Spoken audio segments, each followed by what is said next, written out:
kegiatan yang akan dilakukan pada kami di Guru Penggerak. Apakah Ibu bersedia? Bersedia. Ini ada beberapa pertanyaan yang akan saya ajukan. Yang pertama, saya mau menanyakan tentang dilema etika ataupun didikan moral. Nah, selama ini bagaimanakah Ibu dapat mengidentifikasi kasus-kasus yang merupakan dilema etika ataupun didikan moral? Terima kasih atas pertanyaannya. Nah, ketika mengidentifikasi kasus dilema etika atau bujukan moral, kalau dia bujukan moral, tentunya dia sudah kesalahan yang memang harus diselesaikan dengan jalur hukum. Nah, saya langsung mengambil keputusan tentang itu. Oke, namun ketika dilema etika, saya pelajari dulu kasusnya dan saya bincangkan dengan setiap stakeholder yang memang berkaitan dengan kasus tersebut, yaitu mengenai dilema etika. Jadi ada perbedaan antara rujukan moral dan dilema etika ya. Benar. Nah, jadi Bu, selama ini bagaimanakah Ibu menjalankan pengambilan keputusan di sekolah Ibu, terutama untuk kasus-kasus di mana ada dua kepentingan yang sama-sama benar atau sama-sama mengandung nilai-nilai kebajikan? Oke. Untuk pengambilan keputusan pada kasus-kasus yang memiliki dua kepentingan yang sama-sama benar, ya kan? Tentunya saya mengedepankan nilai-nilai kebajikan. Itu ada rasa keadilan, kemudian kasihan, kepedulian dan lain sebagainya. Nah, setelah saya mengutamakan hal-hal yang mengenai nilai-nilai kebajikan, apakah itu memang baik? Tentunya kalau sudah dari nilai-nilai kebajikan itu tentunya sudah baik, ya. Nah, kemudian saya lihat bagaimana dampak positif dan negatif terhadap kasus tersebut. Itulah hal pertama yang saya lakukan. Jadi Ibu melihat dulu apakah nilainya itu memang bernilai baik atau tidak, kemudian dampaknya nanti setelah ini baik jangka panjang atau jangka pendek, apakah positif atau malah ke dampak negatif. Nah, ini Bu, selanjutnya kira-kira langkah-langkah atau prosedur seperti apa yang biasa Ibu lakukan selama ini di sekolah? Intinya kalau saya menemui beberapa kasus terkait dilema etika, tentunya saya mengidentifikasi dulu apakah permasalahannya. Kemudian setelah saya identifikasi, saya kumpulkan fakta-faktanya untuk penyelesaian kasus tersebut. Kemudian saya konfirmasikan atau saya validasi dulu data-data itu. Siapa saja yang terlibat dalam pengambilan keputusan itu, ya, bagaimana keputusan itu supaya berdampak baik, ya, bagaimana dia supaya terciptanya kekondusifan, ya, aman, nyaman, tidak merugikan setiap yang memang kepentingan. Itu langkah-langkah yang saya ambil. Jadi Ibu melakukan identifikasi dulu atas persoalannya, mengumpulkan fakta-fakta, ya, masalah tersebut sama melakukan konfirmasi dari data. Terus Bu, kira-kira nih hal-hal apa aja yang selama ini Ibu anggap efektif dalam pengambilan keputusan pada kasus-kasus dilema etika yang terjadi di sekolah? Iya, tentunya kalau di sekolah itu terkait siswa, ya, terkait juga guru, terkait orang tua, atau hal-hal lain yang dari pendidikan, tenaga kependidikan ataupun eksternal, ya. Nah, tentunya saya harus berkolaborasi, yaitu antara kelas, BK, kalau di SD BK ada, ya, tentunya wali kelas, guru atau kesiswaan, ya. Nah, juga orang tua. Nah, bahkan kalau seandainya saya butuh komite sekolah atau pihak internal eksternal, saya akan libatkan. Berarti langkah Ibu sudah sangat baik sekali ya dengan cara berkolaborasi baik dengan wali kelas ataupun orang tua dan juga pihak-pihak terkait di sekolah. Nah, masih ada nih Bu, pertanyaan saya. Hal-hal apa aja yang selama ini merupakan tantangan nih dalam pengambilan keputusan pada kasus-kasus dilema etika yang Ibu hadapi? Iya, tantangan dalam mengambil keputusan ya atas kasus dilema etika, yaitu bagaimana saya mampu meyakinkan pihak lain bahwa keputusan yang saya ambil itu sudah berdasarkan langkah-langkah yang tepat, ya kan? Sehingga keputusan itu bisa diterima semua pihak, tidak ada yang menguntungkan satu pihak atau merugikan satu pihak, ya. Kemudian saya mensosialisasikan hasil keputusan itu kepada pihak lain agar lebih jelas dan transparan, tidak perlu ada yang ditutup-tutupi, ya. Namun memang keputusan apapun pasti saja ada pro dan kontra, ya, pro dan kontra. Kemudian ketika kita melaksanakan keputusan yang telah kita ambil, nah kepada orang yang seperti itu saya harus sabar dan berjiwa besar dan mencoba mendiskusikan lagi secara hati-hati, dan saya terlebih dahulu memahami apa yang beliau butuhkan.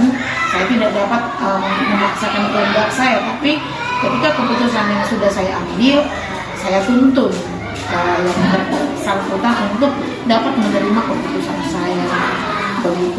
Dengan secara tidak sendirinya ya beliau memang dirangkul. Luar biasa sekali ya tantangannya dalam mengambil keputusan. Tapi di sini juga saya sudah melihat Ibu memasukkan 9 nilai-nilai atau langkah-langkah dalam pengambilan keputusan, juga mempertimbangkan seperti etika dan juga 3 prinsip itu. Nah, pertanyaan saya nih Bu, selanjutnya, apakah Ibu memiliki sebuah tata cara atau jadwal tertentu gitu dalam sebuah penyelesaian kasus dilema etika? Terus, apakah Ibu langsung menyelesaikannya di tempat pada saat itu juga, atau memiliki sebuah jadwal untuk menyelesaikannya? Bentuk atau prosedur seperti apa yang Ibu jalankan? Tadi di awal sudah saya jelaskan kemudian rujukan moral dan itu salah gitu ya, tidak adil gitu ya, itu sudah jelas, langsung saya ambil keputusan yang cepat hari itu juga ya. Namun jika dia sudah berkaitan dengan dilema etika, saya memiliki target supaya lebih mulai cepat gitu ya. Saya memiliki target untuk menyelesaikan sebuah keputusan itu tergantung kasusnya juga ya. Kalau dia ringan, sedang, atau berat. Kalau ringan sih lebih cepat lebih baik. Sekarang kan sudah bukan dikatakan biar lambat asal selamat, enggak, tapi cepat tepat gitu ya. Tergantung kasusnya juga. Kalau kasus berat dia membutuhkan waktu ya, kita lumayan kita perhatikan juga ya. Itu kemudian kita harus memiliki target, walaupun kita katakan kasus berat tidak berlama-lama, minimal 3 hari sampai 5 hari selesai. Itu dia untuk target waktu. Berarti memang Ibu memiliki apa ya, tata cara ataupun jadwal manajemen. Tapi bukan berarti ikan seperti ikan bagus, ikan gabus gitu. Lebih cepat lebih bagus, lebih tergantung situasi. Iya, tergantung situasi. Berarti di sini Ibu membedakan bagaimana bujukan moral dan yang dilema etika. Kalau bujukan moral memang harus cepat ya, saat itu juga. Nah, ini pertanyaan selanjutnya masih ada nih Bu. Adakah seseorang atau faktor-faktor apa yang kira-kira selama ini mempermudah atau membantu Ibu dalam pengambilan keputusan dalam kasus-kasus dilema etika? Bilangnya sekali lagi gimana? Kira-kira nih ada tidak seseorang ataupun faktor-faktor yang selama ini bisa mempermudah atau membantu Ibu dalam pengambilan keputusan dalam kasus-kasus dilema etika yang Ibu hadapi? Iya, tentunya hidup ini kan tidak Superman ya.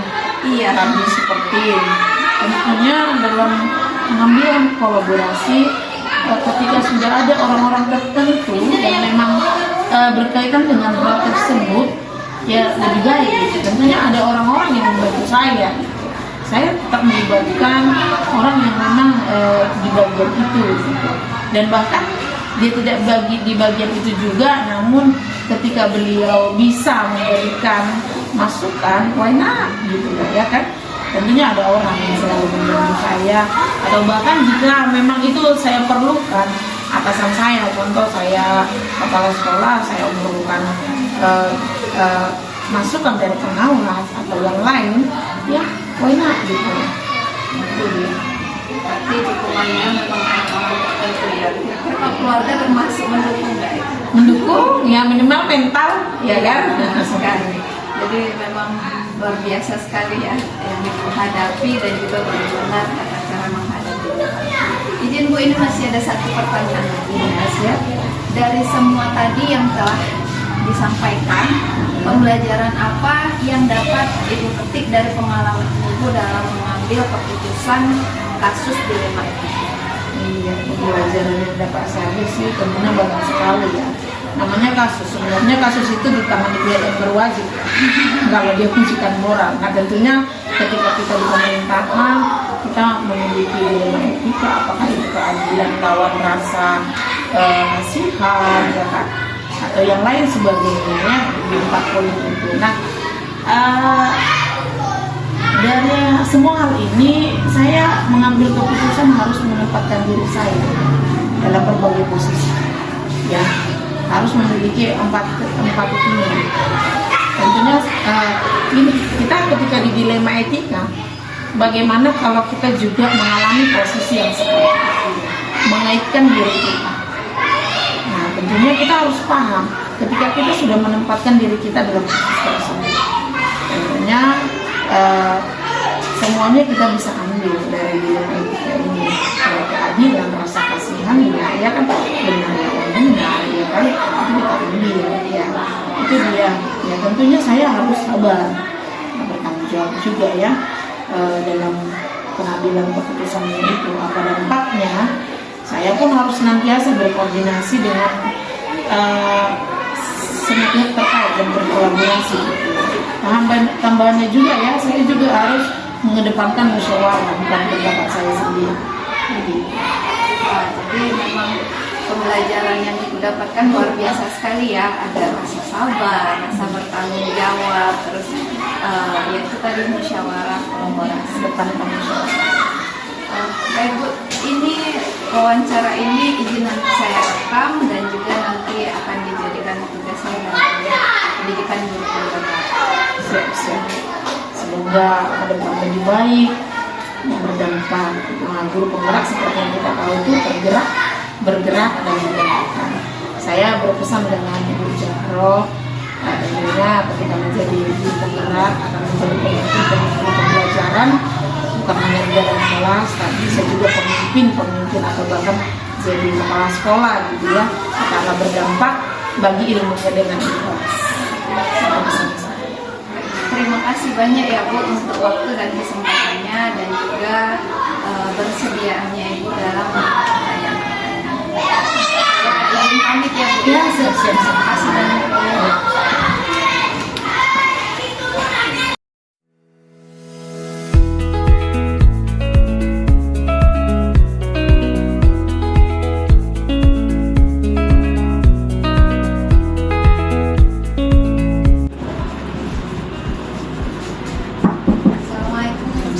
Masuk Bu.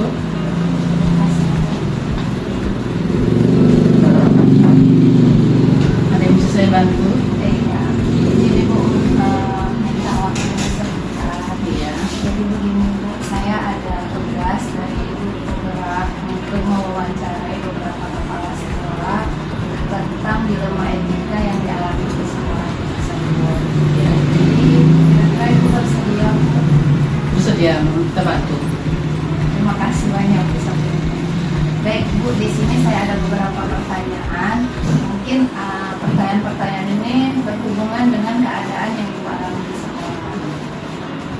Berarti pertanyaan saya yang pertama, selama ini nih, bagaimanakah Ibu dapat mengidentifikasi kasus-kasus yang merupakan dilema etika atau bujukan moral yang ada di sekolah? Pertama kali, coba saya bantu jawab. Pertama kali, saya mengidentifikasi kasus yang terjadi pada anak didik. Saya mengenal permasalahan yang terjadi.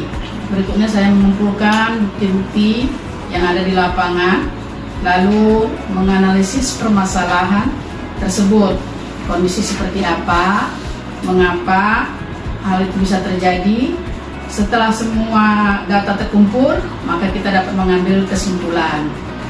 Untuk menyelesaikan masalah tersebut mungkin menyenangkan satu pihak, apalagi sebagai seorang pemimpin tidak bisa seenaknya dalam mengambil keputusan. Artinya kita tidak boleh pilih kasih dan membela salah satu di antara yang lain. Apabila itu terjadi, maka akan terjadi kesenjangan. Berarti Ibu mengidentifikasi dulu ya kasus-kasusnya itu, apakah ini termasuk dilema etika ataukah dia termasuk bujukan moral. Iya. Agar tidak terjadi itu tadi ya Bu ya. Kecemburuan satu sama lain. Membela satu pihak.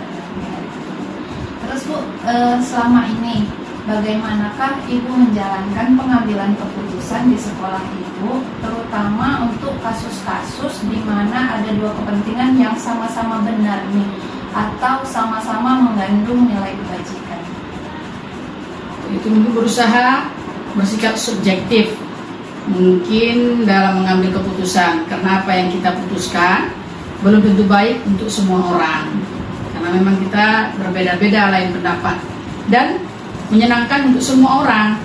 Maka mengumpulkan terlebih dahulu siapa yang terlibat, berkoordinasi dengan bijak dan berkoordinasi dengan orang tua murid. Seperti ada kasus anak belum bisa baca, tapi orang tua mengharapkan anaknya bisa baca, karena apabila masuk SD harus sudah bisa baca. Nah, kalau dia belum bisa membaca akan terjadi masalah. Itulah yang menjadi salah satu dilema etika yang ada di sekolah.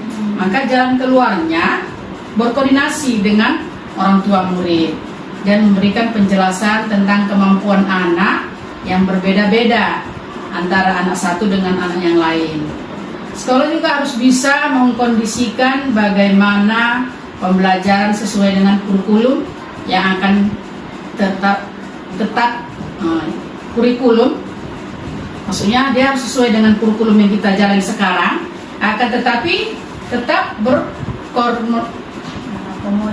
mengakomodir keinginan orang tua agar anaknya bisa membaca dengan menggunakan berbagai metode dan cara yang menyenangkan. Luar biasa ya Bu, memang kasus dilema etika anak-anak yang belum bisa membaca ini harus bisa ada komunikasi dengan orang tua ya, biar saling membantu nanti. Jadi sekolah juga aman, orang tua juga senang. Jadi Bu, langkah-langkah atau prosedur seperti apa yang biasa Ibu lakukan selama ini agar semuanya berjalan? Mungkin yang pertama, satu, kita melihat kasus seperti apa. Untuk yang kedua, siapa yang bermasalah. Berikutnya yang ketiga, latar belakang masalah. Keempat, analisa. Kemungkinan yang kelima, mengkondisikan. Dan yang keenam, mengumpulkan siapa yang bermasalah, lalu membicarakan permasalahan tersebut kepada pihak-pihak yang terkait. Maka solusinya akan menyenangkan semua pihak. Jangan karena kita kepala sekolah bisa otoriter dan anak-anak merasa diasingkan. Jadi iya, karena kalau dari langkah-langkah yang Ibu ambil, setidaknya bisa anak-anak merasa dihargai. Iya. Jadi langkah-langkahnya itu tadi seperti lihat dulu kasusnya itu seperti apa gitu. Terus yang bermasalah itu siapa, biar tidak salah langkah gitu ya Bu ya. Luar biasa, ini termasuk dalam 9 langkah-langkah mengambil keputusan. Kemudian Bu, hal-hal apa saja yang selama ini Ibu anggap efektif gitu dalam pengambilan keputusan pada kasus-kasus dilema etika yang Ibu alami di sekolah? Ya, dengan melakukan komunikasi, sering berkomunikasi. adalah hal yang paling efektif. Kita sering bercerita, bertanya gimana gitu kan. Kemudian dalam mengambil keputusan sehingga dapat terpecahkan dengan kita sering-sering melakukan komunikasi, berkomunikasi dengan semua pihak, baik itu orang tua, guru, dan anak-anak didik. Seperti melibatkan orang tua siswa dalam perkembangan anak didik yang ada di sekolah. Ini program yang sangat baik ya Bu ya.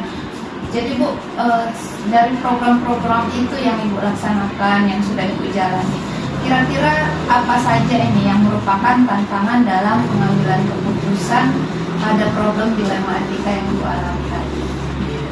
Setiap sesuatu yang akan kita selesaikan atau kita buat itu tantangan pasti ada. Iya, tantangan pasti ada, cuma harus kita hadapi.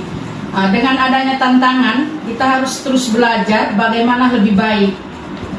Berikutnya, maka kita harus terus belajar, terutama anak tingkat pendidikan usia dini. Pihak yang susah diatur seperti anak didik, orang tua, murid, maupun komite. Jadi kita memang harus terus belajar ya Bu. Iya. Itu merupakan tantangan yang sedang Ibu hadapi, bagaimana biar bisa lebih baik ke depannya. Jadi apakah Ibu memiliki sebuah tata kelola? Itu tata kelola itu maksudnya jadwal tertentu dalam sebuah penyelesaian kasus dilema etika. Apakah Ibu langsung menyelesaikannya pada saat itu juga nih, misalnya ada anak tidak bisa membaca atau bandel, atau Ibu memiliki jadwal untuk menyelesaikannya, bentuk ataupun prosedur gitulah, apa yang kira-kira Ibu lakukan? Biasanya saya punya dua. Kalau urgen masalahnya harus diselesaikan hari itu juga. Masalah tak terlalu kecil atau gimana itu. Kemudian misal kalau ada kasus dalam belajar, maka harus selesaikan pada hari itu. Untuk mencari solusi, orang tua harus memahami apa yang terjadi di sekolah. Untuk kasus yang bisa ditunda, maka akan diatur waktunya khusus untuk menyelesaikan dengan mengumpulkan pihak-pihak yang bermasalah dan menyelesaikannya. Ya, berarti membedakan ya, mana yang urgent sifatnya atau mana yang nanti bisa butuh waktu yang agak lama. Iya, seperti itu. Tapi memang pada prinsipnya lebih cepat lebih bagus. Iya, lebih cepat lebih bagus. Ini kira-kira Bu, dari yang Ibu jalani gitu kan, ada tak faktor-faktor atau orang yang bisa mempermudah Ibu, yang mendukung Ibu lah dalam mengambil keputusan dalam kasus-kasus etika yang Ibu alami? Ini otomatis kita selalu memang ada faktor yang mendukung. Nah, dari luar seperti guru-guru, anak didik, dan orang tua murid, itu memang terutama itu. Saya dapat mengumpulkan informasi dari pihak guru, para siswa, dan informasi dari orang tua. Jadi melalui informasi-informasi itulah yang mendukung Ibu dalam mengambil keputusan ini. Jadi jelas ya, keputusan itu bukan diambil semata-mata atas otoriter gitu ya Bu ya. Nggak bisa keputusan kita sendiri. Ternyata memang dukungan dari orang-orang sekitar sangat luar biasa. Ini Bu, pertanyaan terakhir ya Bu ya. Dari semua tadi yang udah Ibu sampaikan itu, kira-kira pembelajaran apa yang bisa Ibu petik dari pengalaman Ibu dalam mengambil keputusan dari kasus dilema etika ini? Mungkin ini dari kita 3 poin pembelajaran yang akan saya rencanakan. Pertama, menjalin komunikasi dengan baik antara kepala sekolah dengan guru, dengan anak didik dan orang tua. Kemudian yang kedua, menjadikan orang tua sebagai partner dalam pendidikan anak. Perlu kerjasama dengan baik. Yang ketiga, menjadi pendidik yang sabar menghadapi anak didik, karena tidak semua anak memiliki kemampuan yang sama. Luar biasa sekali ya Bu, ini memang dari kasus yang Ibu alami pada siswa kelas 1, jadi pembelajarannya itu kita bisa bersama orang tua, saling merangkul ya Bu ya dalam pendidikan. Karena keterlibatan orang tua juga harus penting itu. Nah, kita kan lebih tahu sifat anak itu dari orang tuanya awalnya, baru kan pendekatan lagi kita di sekolah gitu. Luar biasa sekali Bu. Baik Bu, terima kasih banyak dan saya mohon maaf telah mengganggu waktunya. Iya, sama-sama. Semoga wawancara ini nanti bisa bermanfaat juga. Amin. Kedepannya baik bagi saya ataupun bagi kita semua. Saya izin undur diri ya Bu. Iya. Terima kasih banyak Bu. Hati-hati Bu.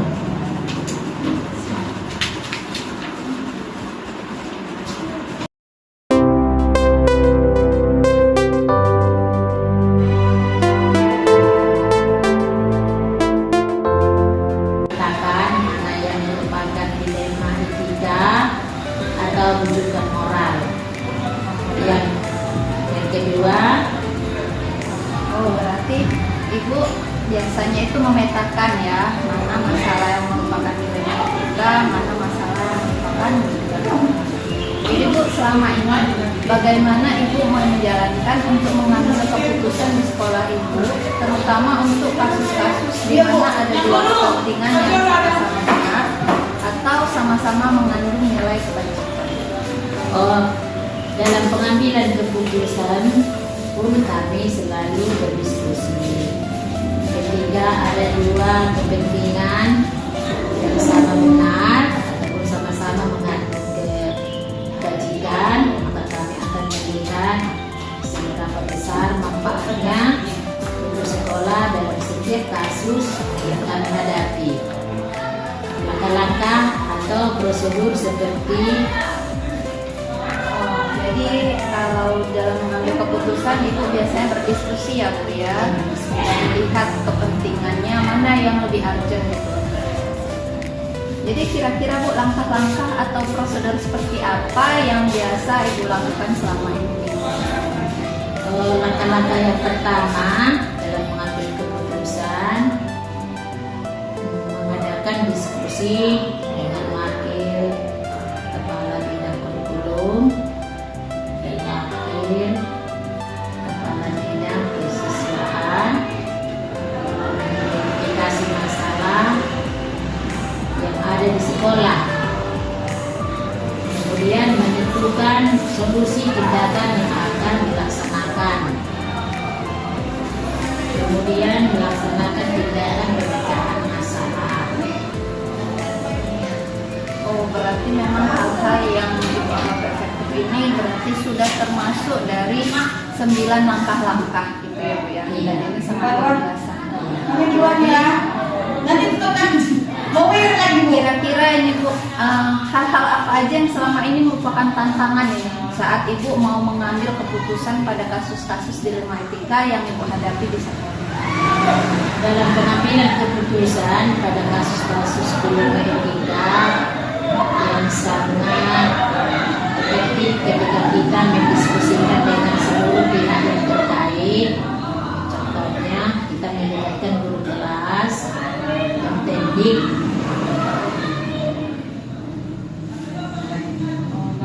Berarti memang dari hal-hal yang efektif sampai yang merupakan tantangan, cara mengatasinya Ibu adalah dengan ini ya, berkolaborasi dengan berbagai pihak. Luar biasa sekali. Nah, jadi Bu, apakah Ibu memiliki sebuah tata cara, maksudnya itu sebuah jadwal tertentu dalam menyelesaikan kasus dilema etika ini? Apakah Ibu langsung menyelesaikannya pada saat kejadian itu terjadi, atau Ibu memiliki jadwal untuk menyelesaikannya? Bentuknya tuh misalnya seperti prosedur gitu, atau apa yang mau dijalankan, misalnya ada kasus dilema etika terjadi di sekolah seperti itu. Tatkala dalam menyelesaikan kasus dilema etika dibuat sesuai dengan kasus yang ada kalanya diselesaikan di tempat dalam satu waktu, ada juga diselesaikan dalam kurun waktu tertentu.